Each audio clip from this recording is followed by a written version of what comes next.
lost my touch. Yeah. Gonna work? All right, it is gonna work. Perfect. All right, so my name is Alexandra Abbott, and I work with the Alzheimer's Association Western Carolina chapter. Now, we are based right out of Charlotte. Our office is right over on Park Road, so it was a nice short 10-minute drive over here today. But I am in what we call a community-facing role, and I say that because in my role, I cover 14 counties, bringing all of our free resources and free education into the community. You know, working for a nonprofit, we're a small but mighty team.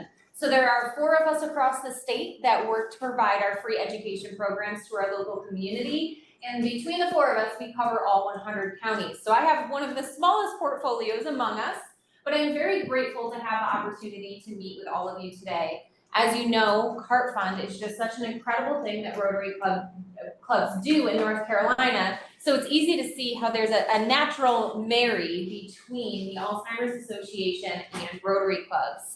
I will tell you, for our Walk to End Alzheimer's, each Rotary Club gets special perks because we're a national partnership. So if you'd like to learn more about taking part in our Walk to End Alzheimer's, I'm happy to touch on that towards the end as well. But today we're going to be talking about understanding Alzheimer's and dementia. Now, this is a very top-level program talking about many different topics. So we're going to move through rather quickly. I'm happy to take any and all questions at the end. And if you feel like you want to ask a question but don't feel comfortable asking in front of everyone, I am happy to stay after as well to discuss any additional questions. So again, here's some learning objectives for the day. We're going to compare Alzheimer's and dementia. We're going to talk about how it affects the brain. We're going to talk about those risk factors as well as the stages, touch a little bit on those FDA-approved treatments, and then talk about the resources that we have available. But before I dive into today's program, I wanted to touch on the impact of this disease. If you don't mind, can you raise your hand if you know somebody that has been diagnosed with Alzheimer's or another form of dementia? Just take a look around the room here, y'all. Nearly every single person in this room has been affected by this disease in one way or another. Now, our facts and figures reports, which touches on statistical data across the state and across the US, is going to be released next week. So the data that we have from last year states that 180,000 individuals were living with Alzheimer's in North Carolina.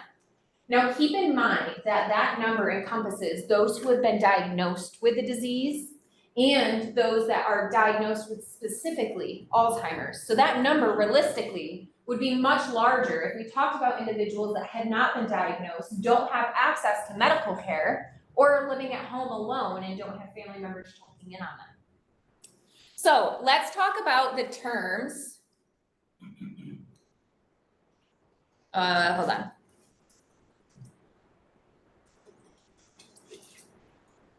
Okay, let's talk about the terms Alzheimer's and dementia. So we hear these terms used interchangeably in the community a lot. So I like to start out with defining these 2 terms to make sure that we're all on the same page. So dementia is an umbrella term. So it's a collective term that describes a group of symptoms. The way that you can think of that term is sort of like heart disease. Heart disease encompasses many different types of diseases, and the same is true for dementia. Now, Alzheimer's is the most common form of dementia. It accounts for roughly 60 to 80% of all cases of dementia, which I think is why we hear it used interchangeably in the community so often. Now, some other types that you might hear are up here on the screen as well. Vascular dementia, which impacts the blood flow to the brain. Lewy body dementia, which is the presence of abnormal proteins in the brain. Frontotemporal dementia, which specifically it affects the frontotemporal part of your brain. There's other types of dementia including Huntington's, Parkinsonian dementia, even Prions disease, which is what mad cow disease is classified under, is a type of dementia. So there are many, many different types. Now, an individual can be affected by what we call mixed dementia. Mixed dementia is the idea that dementia symptoms are being caused from multiple different areas. It could be due to lack of blood flow in the brain, showing some vascular dementia, but also seeing those amyloid buildups in the brain, and that's due to Alzheimer's. So it's curious to see how it can, one person can be affected by multiple types of dementia. Now, as we take a look at what's going on in the brain here, I'm actually gonna skip this video and just talk about it. So when we look inside the brain of an individual that is affected by Alzheimer's specifically, we're looking for two specific proteins in the brain. Now, the curious thing about these proteins is that each of us in this room has those proteins in our brains currently. So what we don't understand is why these proteins, known as beta amyloid proteins and tau neurofibrillary proteins, also known as plaques and tangles, why do they start to build up on that cell? And why does that block the nutrient passage? So once that nutrient passage is blocked, an individual is not getting the proper blood flow in their brain, which is causing those changes that we see throughout the course of the disease. So science and researchers don't fully understand that trigger point as to why that buildup starts to begin. Now, once that buildup does begin, the disease in and of itself is predictable. We know the changes we're going to see in the brain. Now, what we don't know is how that will affect each individual. We always say that if you've met one person living with dementia, you have met one person living with dementia. Each person shows different characteristics, different symptoms, different issues that they face in their routines, their communications, their behaviors, their mobility. So this disease really does progress entirely different in each person. We're going to touch on that a little bit more when we touch on those stages. So first, let's dive into these risk factors. So I've got a question here, and I'm curious to see what everybody thinks. What is the greatest known risk factor for Alzheimer's disease? Genetics, family history, or age? Does anyone feel comfortable, or do we want to raise our hands? Genetics. Okay, I hear a very good variety. Genetics. All right, so the answer is actually age. Age is the greatest known risk factor. You'll see here, after age 65, the risk of Alzheimer's doubles every 5 years. By the time an individual is 85 years or older, their risk is 1 in 3 to develop a type of dementia. So the impact of this disease is seen widely across individuals that are older than the age of 65. However, there is early onset or younger onset Alzheimer's, and we are seeing this become more common, where individuals that are younger than 65, sometimes as young as in their 40s, are being diagnosed with Alzheimer's disease. So it's important to keep that in mind. If you're seeing warning signs in a loved one, just because they're younger than 65, those warning signs should not be ignored. Now, next, let's talk about that family history portion. When we look at family history, I get a lot of questions in the community, such as, my mom had it, my uncle had it, my grandmother had it, what is my risk? When we look at family history, it does increase an individual's risk if a family member did develop a type of dementia, but it does not guarantee that an individual will develop it as well. It does not manifest like that genetically. So let's move to that genetic component. Another question I get a lot in the community is, should I do genetic testing? You know, I've heard about all of these genetic tests, and the way that we should look at this is there's 2 different types of genes that somebody would be looking for if they did genetic testing. We'd be looking for risk genes or deterministic genes.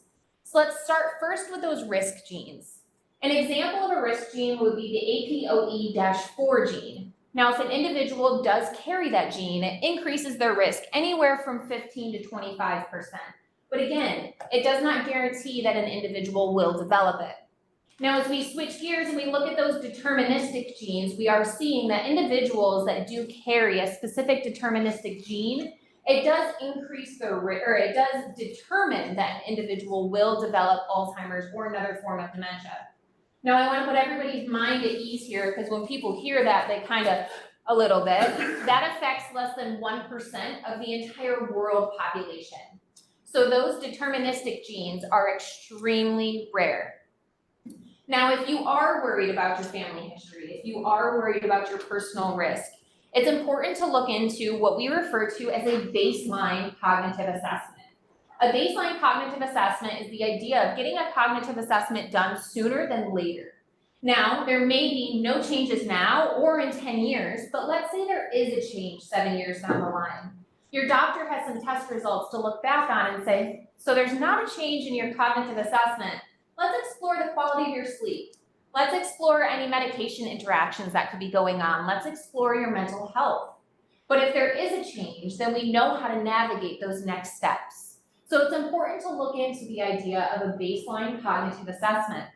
Now, for those individuals who do use Medicare, the Medicare annual wellness exam does include a cognitive assessment, but it is a very short version of a cognitive assessment.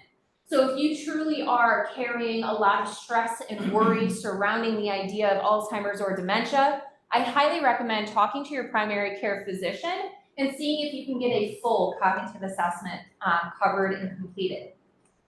Now, each of you should have the 10 healthy habits for your brain in front of you. And the reason why I gave this to you is because in 2019, Mayo Clinic did a study that found that anywhere from 34% to 40% of individuals that develop dementia was due to what we call modifiable life factors.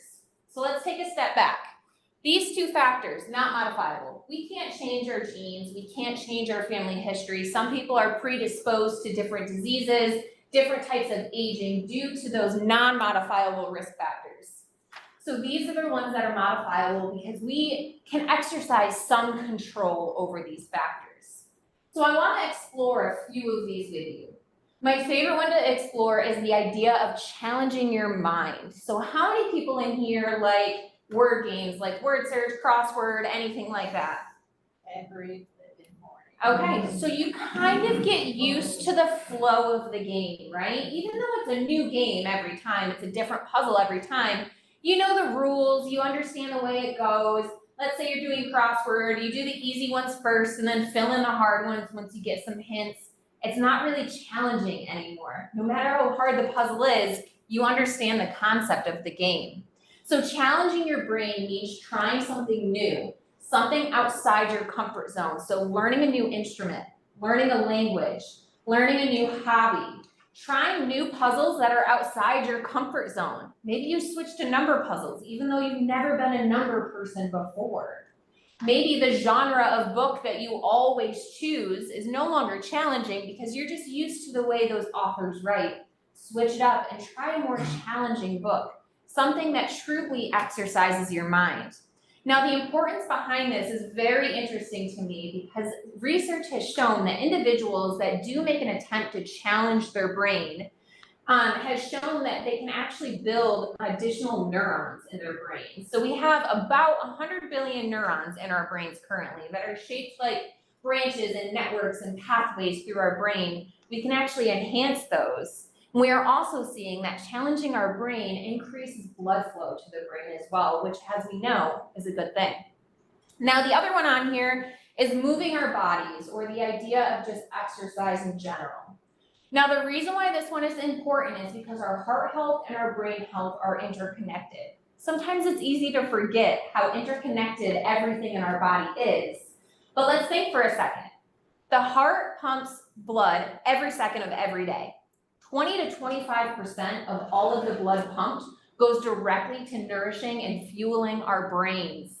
So if we're keeping up with our cardiovascular health, we are also helping nourish our brain health as well. Now, physical activity is going to look different for everyone. Maybe you just take the stairs more often or park a little bit further away at the grocery store. There's conflicting ideas on what is good cardiovascular activity as well. Some say you shouldn't be able to hold a conversation while exercising, and that shows that your cardiovascular health is doing well with that exercise. Other people say that you can hold a conversation but shouldn't be able to sing. So realistically, just do what works for you. And the important thing is finding something that you enjoy doing so that you can continue the routine going forward. Now, the last one that I want to bring to your attention here is the idea of eating right. Now, this is the one that everybody's like, I know I should eat right, and I get it, trust me. Pizza is my kryptonite. I would eat pizza every single day, all right? So I'm not telling anybody here to give up tacos or give up that pizza or whatever it might be. I'm encouraging you to think about what can I add in. So it's not about removing those things that make you happy or bring you joy at mealtime. It's about adding in to complete balanced nutrition. So if you want to have a pizza night, maybe we just have a salad on the side with it, or we add some fresh fruits and vegetables with it, or something along those lines. If we like to do chicken Alfredo on Wednesdays, maybe we add in broccoli and spinach into the mix. So there's different ways to add in healthy components to the food that we love and eat every day. So just explore that a little bit more. And one tip that I love to share when we talk about healthy eating is something that my fiance did for me. I despise grocery shopping with my whole being. Grocery shopping is probably the worst way to spend my afternoon. So what he devised was a plan that we call the weekly wild card. And I love the weekly wild card because it encourages both of us to try new foods.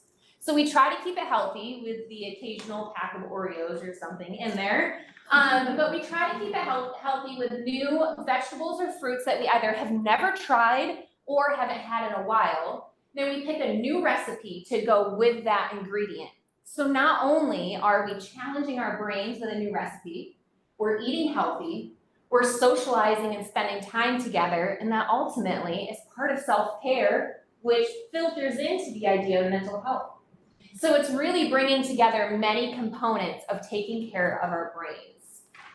Can I ask you a question about the diabetes? Yes.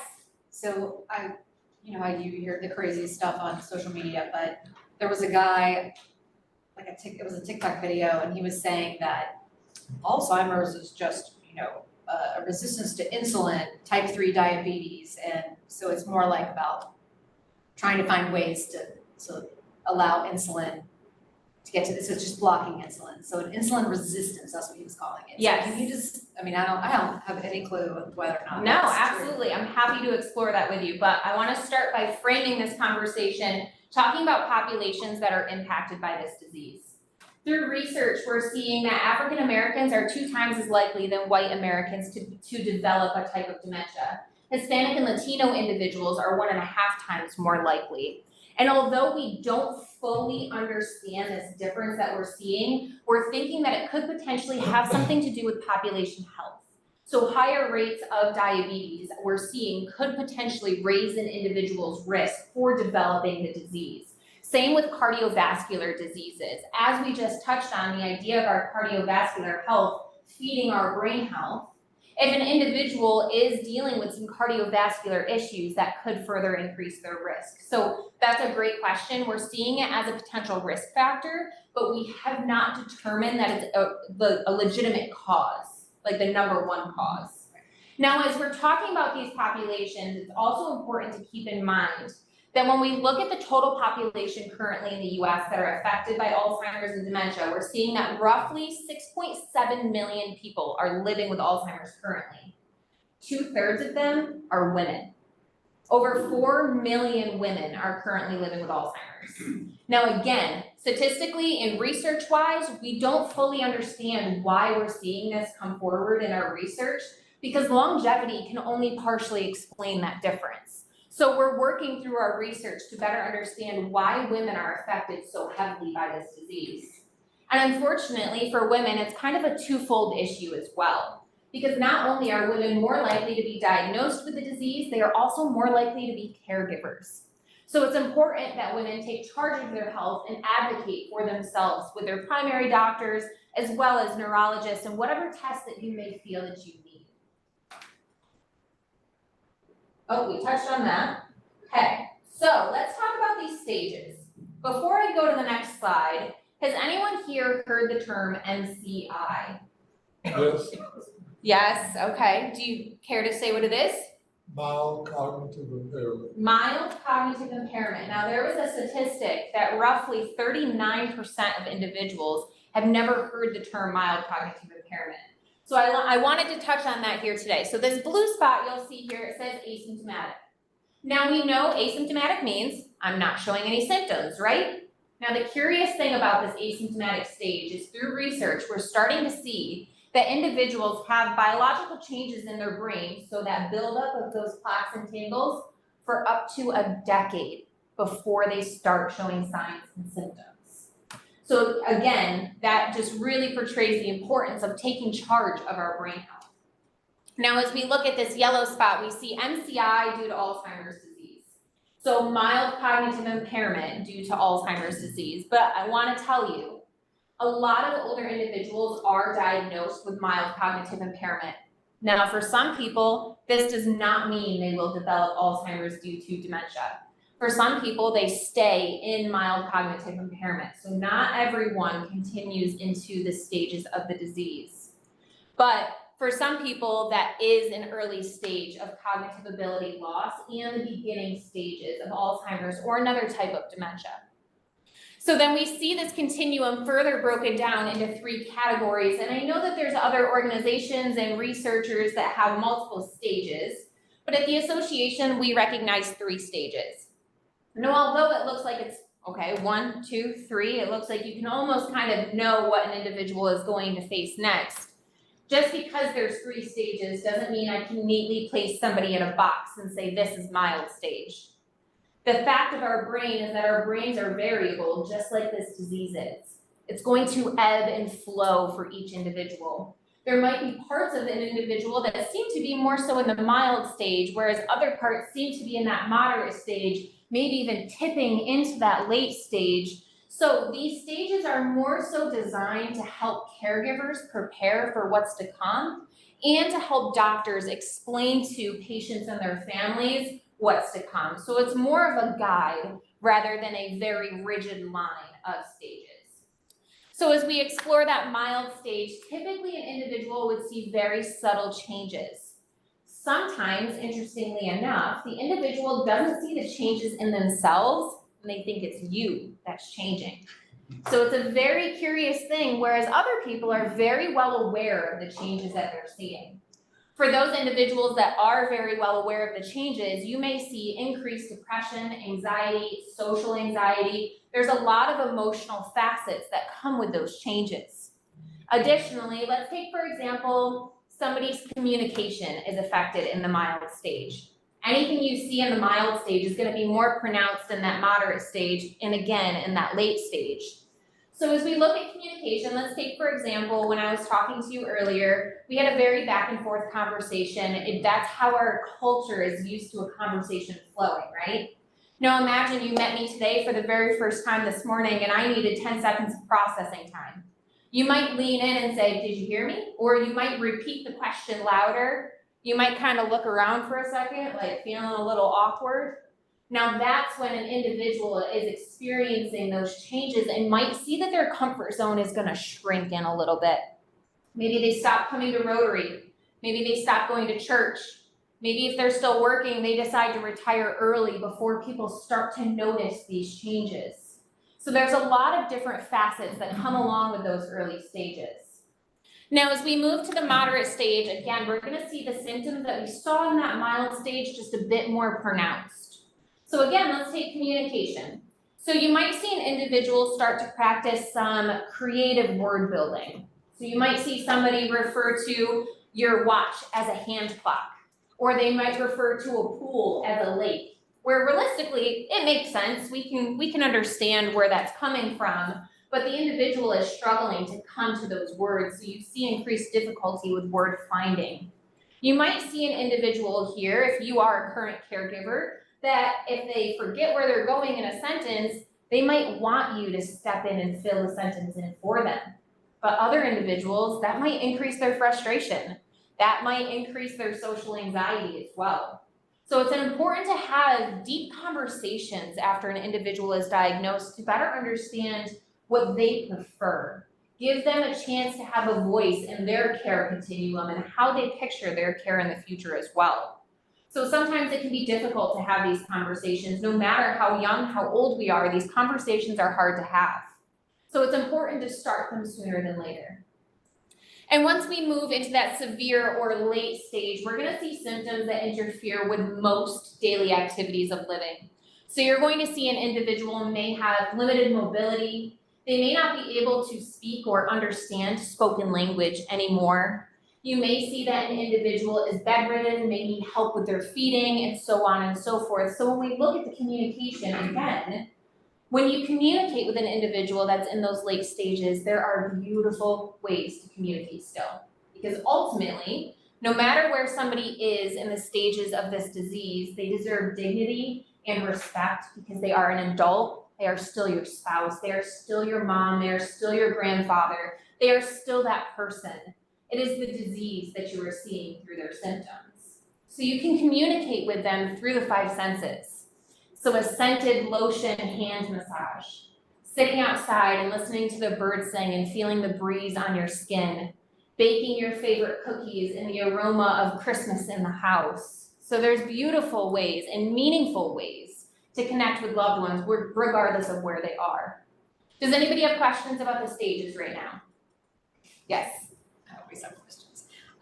So with like the early stage, there's so many, like I struggled with stress-induced memory loss that has now rewired my brain apparently. So I have issues recalling words and get very frustrated when it's just not coming. Yes. Right? I'm not even 50 yet. So like and as we get older, you just assume your memory is gonna start going. So like how do you dig through all of this and even know that like it's not just age, it's not something else. Yeah. Like there's so many other things competing. So like how do you even like it makes sense when you're looking at an Alzheimer's presentation, but like in just the grand scheme of things, how do you know what you're even dealing with and how do doctors even like diagnose it? Yeah, so let me explore that first question a little bit more when we look at how can we tell the difference between typical aging and a warning sign. So when we look at something that's a warning sign, we're looking for something that's out of character for that individual. So let's take somebody that's chronically early everywhere they go. They're 20 minutes early constantly. God, And people.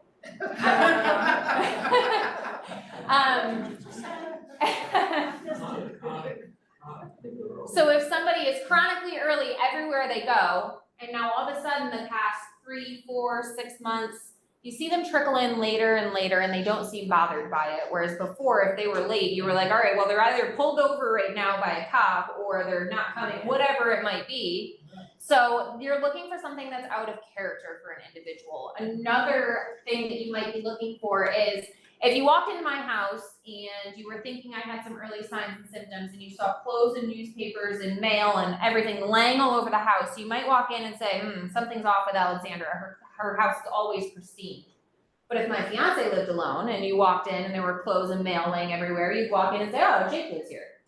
So for me, a non-cleanly house would be a warning sign. For him, that would just be Jake.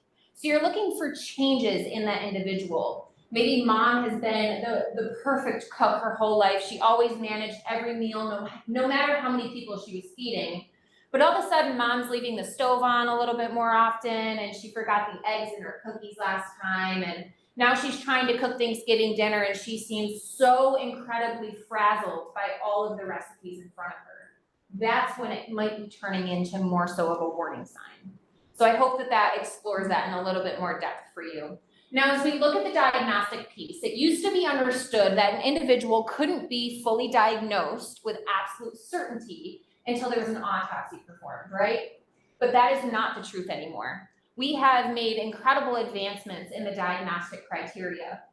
In July of 2023, at our Alzheimer's Association International Conference in Amsterdam, we gathered 800 to 900 of the world's best dementia researchers.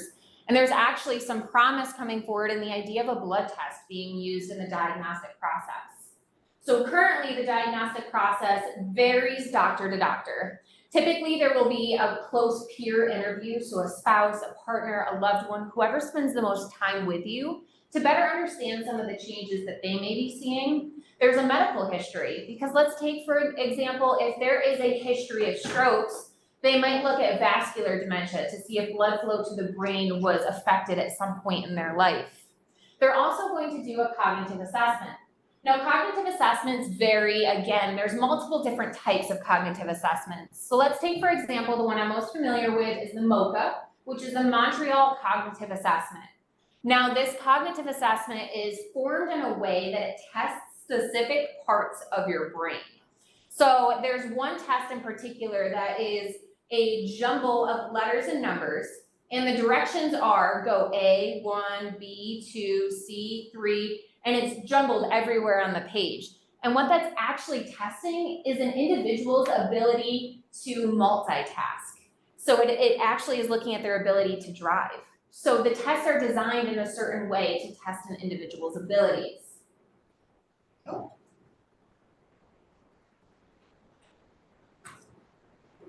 Is your clicker not working? It was just easier to do it this way. So let's touch briefly on these FDA-approved treatments. Now, some of you may have heard that we have had some breakthroughs in our era of treatment. So we do have 2 medications on the market, and they are specifically designed for individuals that meet a 2-piece criteria. They must be diagnosed with either MCI or early stage Alzheimer's due to dementia, and they must have a present of those buildups on the brain. And they know that through a PET scan or an MRI. If an individual meets those 2 criteria, they are eligible to receive the medication. Now, it is important to note here that the medications that we have on the market do not treat, or they do not reverse the damage in the brain. They slow that damage in the brain. So it gives individuals more time with their loved ones, but it is still not a cure, not a preventative, and not a treatment. So we have a long way to go still with better understanding how to attack this disease with medication. Now let's touch on, I'm gonna go through these research videos because it's important to touch on these resources. So this 800 number up here, I highly recommend writing it down if you are a caregiver or if you know somebody who is. This is a 24/7, 365 helpline. You can reach out with general questions such as, I'm going to a cognitive assessment, what should I be asking my doctor? But you can also reach out with, I'm going to be a caregiver, what financial and legal documents should I have in order? You can also reach out for emotional support. So if you are a caregiver or if you were recently diagnosed, you can reach out to our master's level clinicians for that support. But even more so, if there is a crisis as a caregiver, you can reach out to them for crisis de-escalation. So let's say, for example, your loved one wakes up at 3 a.m. screaming and you don't know what to do. You don't want to call your friends, other family members and wake them up. You look at it and you know this isn't appropriate for 911. It's not appropriate for the ER. What do I do? You can call the helpline for additional tips, tools, and resources to help de-escalate the current situation, but also plan for next time. Now, all of the resources you can get from our helpline, you can also find online if you'd rather read them at your own pace. So we have a plethora of resources, but I will tell you, I find our website a little difficult to navigate. So I go to my search bar on Google and I type in Alzheimer's Association and then the keyword that I'm looking for. So Alzheimer's Association Caregiver Resources, Alzheimer's Association medications, whatever that may be, that's kind of how I navigate the website. It's a much easier way to get to where you're going. And then finally, our Community Resource Finder. So Community Resource Finder is utilized for finding local community resources near you, support groups, and education programs like this in the community. I do roughly anywhere from 20 to 30 education programs a month, so it's pretty easy to find one nearby. And if you have questions, but you don't want to navigate it online, you can also call the helpline and give them your zip code, and they will point you in the direction of a support group or a program, whatever that may be. So I know I'm butting up to the time that I have available, so I'm happy to take any questions or stay after to take some. Yeah? The question I wanted to ask, Kelly, for those of us who played football in high school and college, and you start feeling a little different when you get our age of 50 or beyond, and start getting a little forgetful of things, is that, I noticed that was one of the Yeah, protect your head. protect your head. But does that become a common factor you found with athletes who play the contact sport that happens later on? Now, in regard to athletes in specific and contact sports, I'm sure that there is a connection, but I don't personally know about it. So I would love to follow up with some additional research on that question. But when we look at individuals that do have brain injuries, specifically traumatic brain injuries, they are more at risk for developing a type of dementia over the course of their life. Yeah? Okay, and this is my soapbox. If you wear hearing aids, wear them. Yes. If you have them because they find that if you don't wear them, you get more prone to Alzheimer's dementia as well. Yeah, it's important to. Because you don't hear, you're not interacting. Exactly, it prevents socialization, for some people it prevents the ability to challenge your brain in different ways. Your comfort zone may shrink in a little bit if you can't properly follow along with conversations like you used to be able to. So it's important to utilize hearing aids if you have them. Alexandra, I have a question. Yeah. My mom, the last few years, she gets this, it's like she's drunk, but I'm not sure she's actually been drinking. Could that be a sign? It depends on what you're seeing, because if there's a sharp change in an individual, for example, if your loved one wakes up one day and they're so confused and that's not normal for them, that actually could be a sign of a UTI. A UTI can cause dementia delirium-like symptoms that also could be due to a medication interaction, especially if it's sporadic. So it's important to explore some other factors. I always say if you hear hooves, don't expect zebras, think horses first. And then explore it from there. What does the disease do to the body? Like the physical aspect, because I've heard people dying from Alzheimer's, dementia.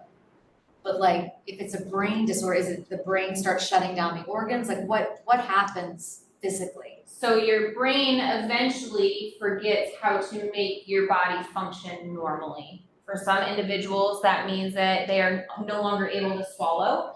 It makes them more likely to aspirate and develop pneumonia. That is a very common thing that we see in individuals in late stage.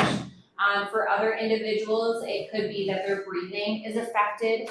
So it does start to affect the way that your entire body communicates with the brain.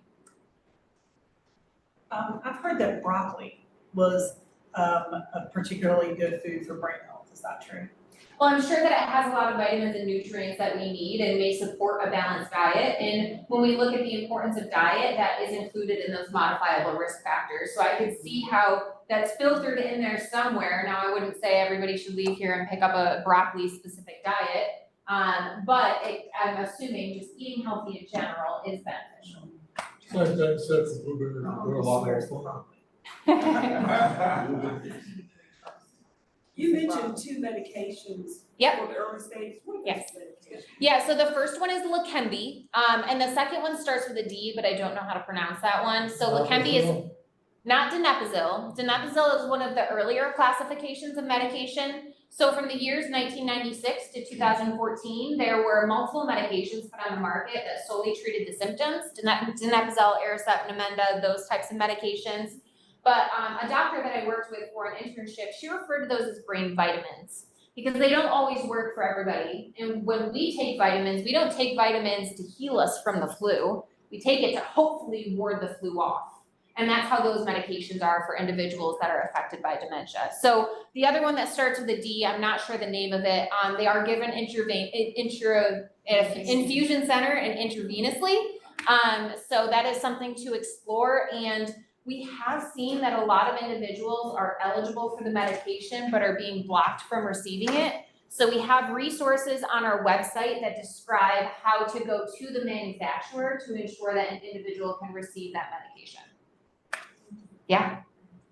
Last question, sorry. Don't be sorry. So my sister, oh my God, see, this is the problem. My grandmother, who's like 96, she's somewhere on that line, and every woman in my family. So I'm actually already financially planning for this, which sounds insane, but we had to pay a very large amount of money for her to get into this like quasi-assisted living place because she could then get into a memory care unit. A CCRC, And yeah. there's so few memory care units, and the line to get in is so long, and the cost is astronomical. Like It's like what is- $9,000 a month. It's insane, and you just go broke, and then you've got more people on Medicaid. So, what exactly is your organization doing to like advocate for more? Because having people at home, like one person cannot. Like, once they get to a certain stage, it's dangerous. Absolutely. At some point, you know what I mean? So what are you guys doing to kind of federally, statewide, to start providing more care for folks so that you don't have people stressed out taking care of someone that, is getting worse and worse and So I have more information to share on that, but it's embargoed until next week when our facts and figures report comes out. So I cannot share it, but there is more information coming out about care navigation and what that's going to look like in the future. I know locally, our chapter is partnering with communities like Dementia Friendly, Charlotte Mecklenburg Dementia Friendly, building dementia friendly communities to ensure that individuals are safe in their communities and safe to live at home if they can. But there's also community resources available. One of my favorites to share is Project CARE, and CARE is an acronym that stands for Caregivers Alternatives to Running on Empty. And this is a one-time $500 grant for caregivers to get more respite care. So if they want to go away for a weekend with their family members, this grant can help them afford in-home care for their loved ones. So there's different opportunities available in the community, and some chapters partner with different organizations to ensure that we are building dementia-friendly communities. Additionally, one of the pillars at the Alzheimer's Association is our advocacy pillar. So we work statewide and federally on apps and bills that we want put through to ensure that individuals are connected. So there's a lot of different ones that we've backed in the past few years, and a lot of exciting change coming from that as well. So my question to you, my last question to you is, can you come back? Absolutely. I know there's more. I have multiple programs that I offer the community, so I'm happy to give you a list and we can figure it out. Yes, we seriously, yeah. You hear me, Jenny? I'm like, we can see me here, okay. And the same goes for anybody here. If you feel as though your church, your local civic group, whatever it might be, would benefit from this type of education, please feel free to see me afterwards. I'm happy to give you a list of my programs. I'm very passionate about educating our local community and empowering individuals with knowledge and education. So I appreciate each and every one of you for being here today. Thank you to Rotary for Cart Fund. Y'all are making huge changes, so thank you. You were great. On behalf of Dilworth, Rotary, we would like to give you, so you can tell that your fiance to, take you shopping and you can put everything. Exactly. You can use it for books. Thank you. You don't have to do that. And Dave, is there a chance to still get some, or is it closed? Sorry if I went over. It's closed. No. Oh, no, you're good. Yeah, can I do You're it? You might as well just save your money. I know, right? I know we go to Dave anyway. Fergus is gonna actually be one for when he gets done to pick the winner. Oh, you got it. And honor me him, just so you know. It's been a minute for you. Now we realize it's been a minute for you. I'm sorry, it just takes a little while. That's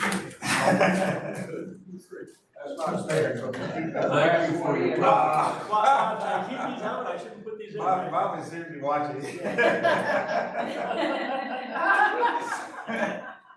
Sorry about that. I promise you, there's no gimmick. First of all, difficult. The story is difficult. David goes for bowling. Yes, he does. It's just a number of statistics. So let's on our own. Yeah. Do I spin? Yeah, go ahead. All right, spin it both ways. Oh, there was only one game. That's one. She's That's certain not what it happened. shows them. You're just- Oh, I have to That's take not- it, that's not- okay. that's not automatic. All right, another one. This is our mistake. Okay. There you go. All right. Pick a number. You know. Last three digits are 150. 150.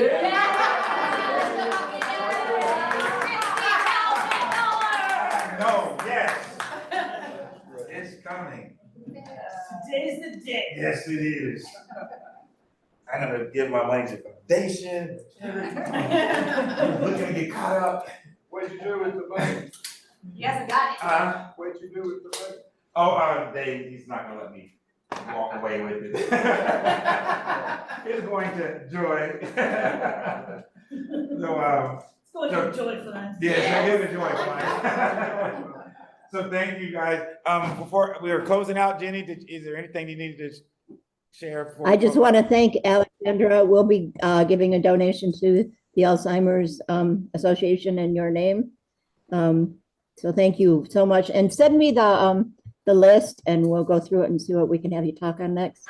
Thank you. And good luck Thank on you. your wedding. Thank Yes. you. Yes, what is that? Next month? What's I the get date? married at the end of next month, so Woo. just a couple weeks out. In Yay, country? Up congratulations. in Whitsett, just outside Greensboro. Oh, yes, Yeah. yes, all right then. Tiny house or What was that? tiny house or a bachelor pad, Oh, we bought our first home in January. so you experienced this. Awesome, thank you. So what we do now, we close out, we have the Rotary International four-way test. We have a five-way test that we I love put it. out. And make sure we follow these things to the letter as best we can. Of the things we think, say, or do, guys, is it the truth? Is it fair to all concerned? Will it build goodwill and better friendships? Will it be beneficial to all concerned? And will it be fun? It's raining harder outside.